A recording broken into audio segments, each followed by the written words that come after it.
सिंधुदुर्गचा पालकमंत्री आहे। माझ्या जिल्ह्यामध्ये जेव्हा अशा कुठल्याही घटना घडतात तेव्हा जिल्ह्याचा पालक म्हणून मी प्रत्येकाकडे एकच दृष्टिकोन ठेवून बघण्याचं माझी जबाबदारी आहे।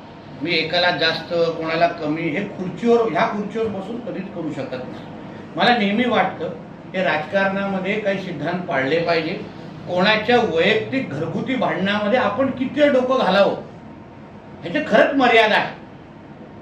राजकीय कार्यकर्ते आपल्या सगळ्या जणांना आहेत, पण ते स्वतःच्या वैयक्तिक आयुष्यामध्ये ते काय करतात हे आपण जास्त त्याच्यावर डोकवू शकत नाही।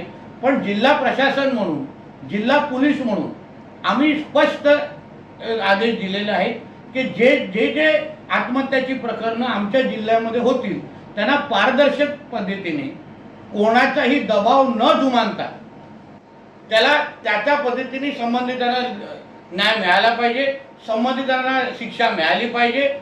सिंधुदुर्गचा पालकमंत्री म्हणून मला माझ्या जिल्ह्यामध्ये अशी प्रकरणं होत नाही।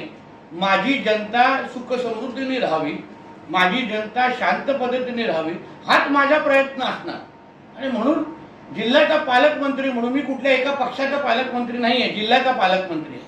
आणि म्हणून मी पोलीस प्रशासनाला नेहमी सांगतो, कुठल्याही अशा पद्धतीची प्रकरणं झाली तर कुठलेही राजकीय दबाव याच्यावर सहन करायचा नाही आणि प्रत्येकाला न्याय द्यायचा। आता इन्सुलीमध्ये पण काल परवा एक अशी घटना घडली आत्महत्येची, अजून घटना घडलेल्या आहेत। तर मग एकाच घटनेकडे बघता माझं तर म्हणणं आहे जिल्ह्याच्या पोलिसांनी सगळ्या बाबतीमध्ये सखोल चौकशी करायला पाहिजे आणि प्रत्येकाला न्याय दिला पाहिजे। सरकार जेव्हा काम करतं, जिल्हा पोलीस जेव्हा काम करतं तेव्हा एक जनतेचा विश्वास वाढला पाहिजे की आमच्या घरामध्ये अशी घटना घडली पण जिल्हा पोलिसांनी आम्हाला न्याय दिला। ती भावना कशी तयार होईल त्यावर माझं अजून लक्ष आहे आणि त्या दृष्टिकोनातून आमचे सरकारचे पोलीस काम करत आहेत।